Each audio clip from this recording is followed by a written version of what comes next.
There we go. One of these, one of those, one of these. Gary, we can hear you, but we can't see you. Oh, there you are. Yeah, see, there you go. And you're in your spot. Perfect. In my spot, yeah. Well, welcome everybody. How are we doing here? I haven't had a flash through yet. Have everyone. Okay, Allison, Michael, Maureen, Sue Ellen. Do I see Sue Ellen in there anywhere? Hello. Yep. Okay. There you are, right there. Okay. So we got the whole gang here. I'm running to get a glass of water. Okay.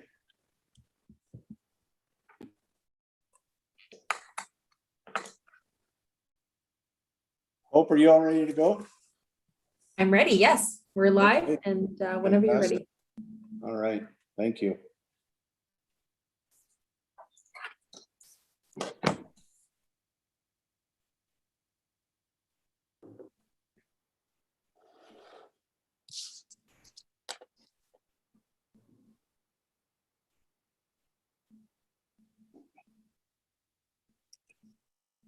Beautiful Makes it- day. Oh, it is gorgeous. Gorgeous. All right. Been You get voting on Allison two back yet? resolutions. Yeah. Allison, are you back yet? Oh, there you go. Okay. Let's call this meeting to order. Thank you, everybody, for coming in for this very special council meeting on Thursday, May 13th, 2021. And the approval of the agenda, it's very short and distinct. If anybody doesn't, everybody's okay with that, we will declare it approved by consensus. Move on to public comments, which I'm sure there are none. Hope there isn't I've any. not really. received any requests. Okay, thank you. And we'll move right into bylaws. So 3.1 is Bowen Island Municipality Cove Bay Water Parcel Tax Bylaw number 548, 2021, and bylaw number 549, 2021. Raj here, Chief Financial Officer.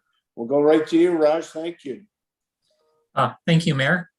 Mayor and Council, these bylaws have been reviewed by Council at the two previous Council meetings. They are for the parcel taxes for debt servicing in the Cove Bay local area service.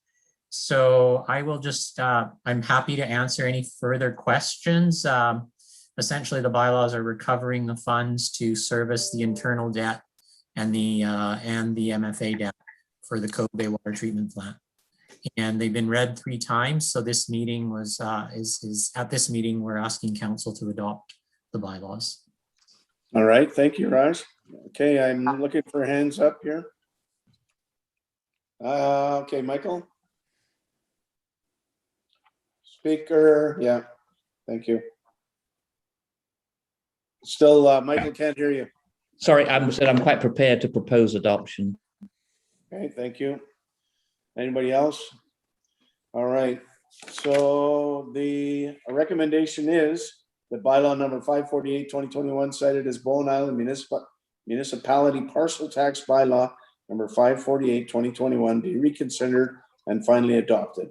And the bylaw number 549, 2021 cited as Bowen Island Municipality Parcel Tax Bylaw number 549, 2021 be reconsidered and finally adopted. I move that. Do I have a second? Second. Okay, thank you. I think, was that David? Sure. Okay, and any further discussion? I'll ask the question. All in favor? Aye. Aye. All right, you get that, Hope?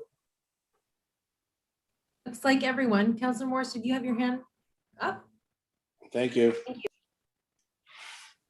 Okay, then we're going to move right into staff reports and the approval of the 2020 audited financial statements. Back to you, Raj.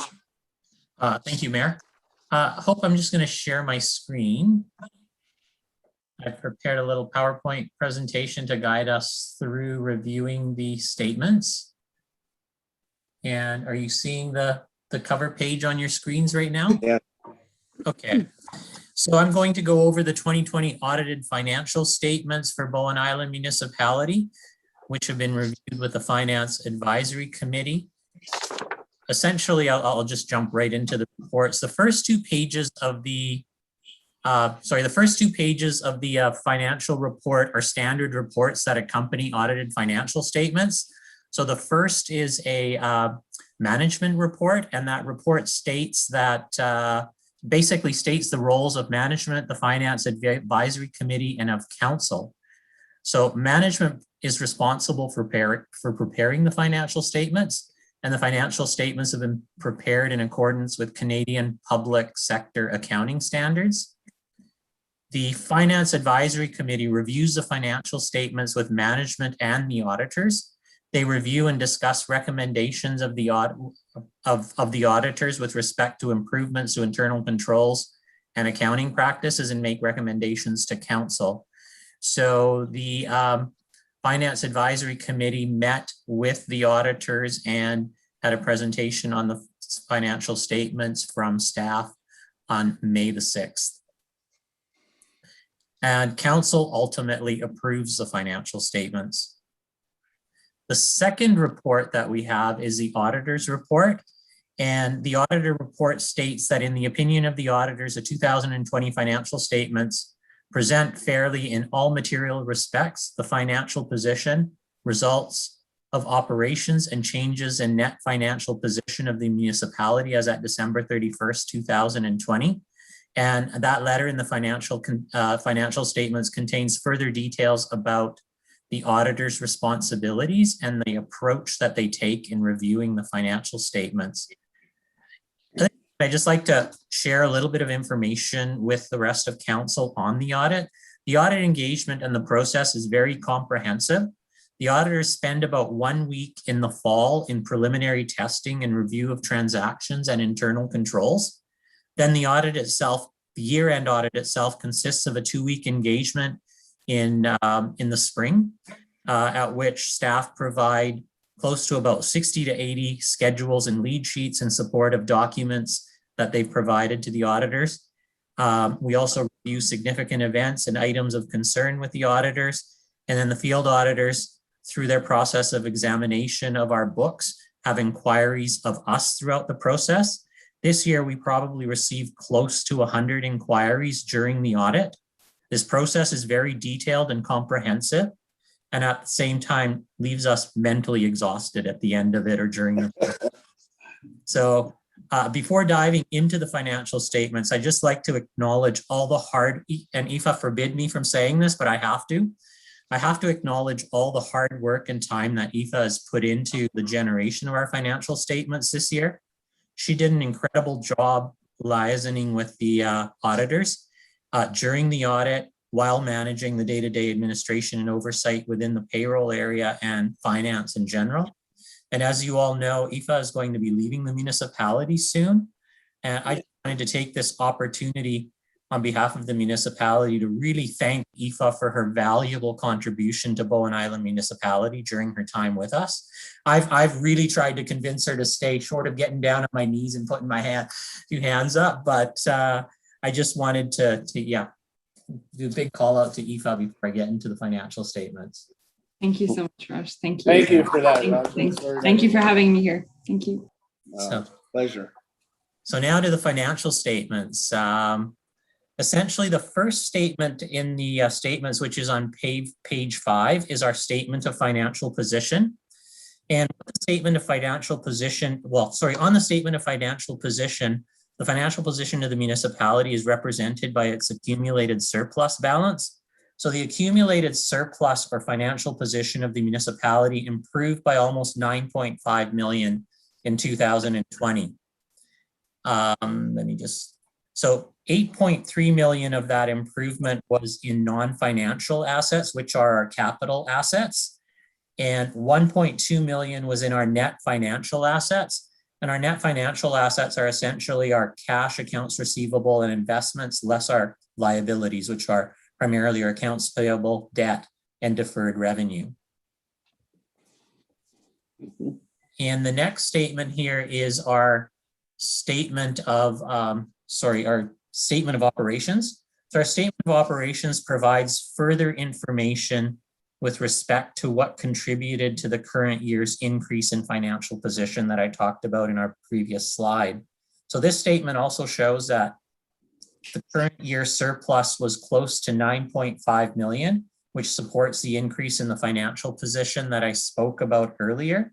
And the increase in net financial assets was mostly due to the receipt of the COVID Restart Grant, which was received from the provincial government in November of 2020.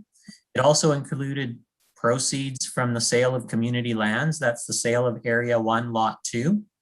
And our return on investments with MFA was fairly strong last year. So that led to some of that increase in financial position. And we also received an amenity contribution from a developer for from the developer for Arbutus Ridge for the community center facility. And then that's part of the increase there as well.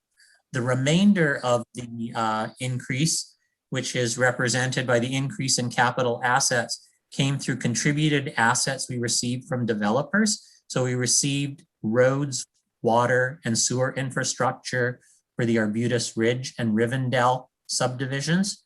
And our financial position and capital assets also improved by the grant contributions that we received are recognized, which were largely for the water treatment plant and for other capital works as well.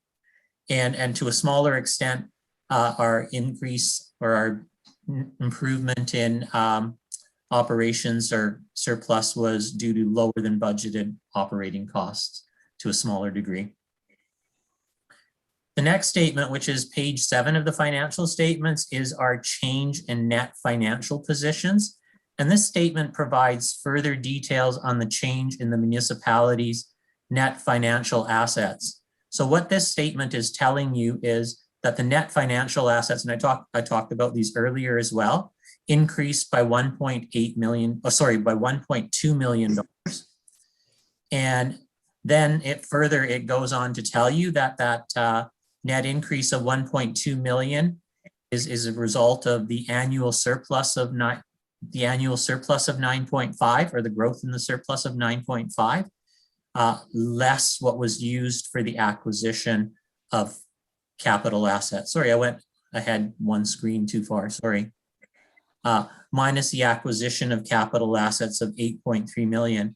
And our acquisition of capital assets, the big items in 2020 were our water treatment plant, the artificial turf field, and the contributed assets that we received from developers in those two subdivisions in Rivendell and Arbutus Ridge. So it's essentially the same story told in different ways in each one of these financial statements, if I can recap that in that way. And the last of our financial statements, and I was going to prepare a slide on it and I forgot to, sorry, is our statement of cash flows. And our statement of cash flows is page 8 of the financial statements. And this statement shows the relationship between the annual surplus and the change in the cash balance during the year. So of the 9.5 increase in financial position that I've talked about throughout the presentation, 2.5 million of that was represented by an increase in our cash balance, if I can summarize that statement for you. And then our last slide I have here is on our notes and schedules to the financial statements. So our notes to the financial statements, or that notes that accompany the financial statements and the schedules, are an integral part of the financial statements. I won't walk through them in this meeting, but they do provide further details to support the summary amounts that are reported on the financial statements. And there is a reference in the financial statements to the notes in each area of the statements. And of interest to council also will be that there is a new note in the financial statements with respect to natural capital assets. It's note 1F, which recognizes the benefits that natural capital assets play. And council had requested that a statement such as the one that's been included in the financial statement be added to the financial statements this year, earlier in the year. And that's a high level overview of the story that the financial statements are telling. And at this point, I would be happy to address questions and concerns that council may have. Well, thank you very much for that, Raj. And just a tremendous job you've done there. Thank you. And congratulations on getting through the audit. And thank you, Aoife, for all your work you've done there and just for your pleasant presence in the municipality. We're all going to miss you a lot when the time comes. Okay, questions? I don't see any. I'm going to count to 5. Gary? Allison has her hand up. Okay, Allison? I just sort of wanted to say we probably should give the federal and provincial government some due for our increase in our net financial position because we got, I don't know, I'm trying to do a quick add of the numbers here, but 3.6 million from the province and 1.8 million from the feds. So, and that was to acquire some of those assets. So, And plus the 1.2 for the COVID. for the COVID relief funds, yeah. Absolutely correct. Both senior levels of government have been very good to us this year. There's no question. Is that it, Allison? Yeah. Okay, thank you. So the recommendation is that the 2020 audited financial statements for Bowen Island Municipality be approved by council. I'll move that. I'll look for a second. Second. Thank you. And any further discussion? Ask a question, all in favor? Aye. Did you get them all? Hope though everybody's here? That's everyone. Thank you. All right. Congratulations, everybody. And Raj and Aoife, thank you again for that because it's just a tremendous amount of work. And it certainly looks satisfactory at this point in time. And on that happy note, we will move to adjournment. And thank you. Yeah, I just want to everybody. thank you. I just wanted to Sharing the thank you all afternoon. before we, sorry, I keep interrupting. I didn't mean Not to at all. the lag, I think. I just wanted to thank you all for giving up part of this beautiful Thursday afternoon to listen to the financial statement results for Bowen Island. So It's all right. thank you so much. Never been more worth it. Well worth it. Yeah. Okay. Okay, thank you all. Good night, Thank everyone. you.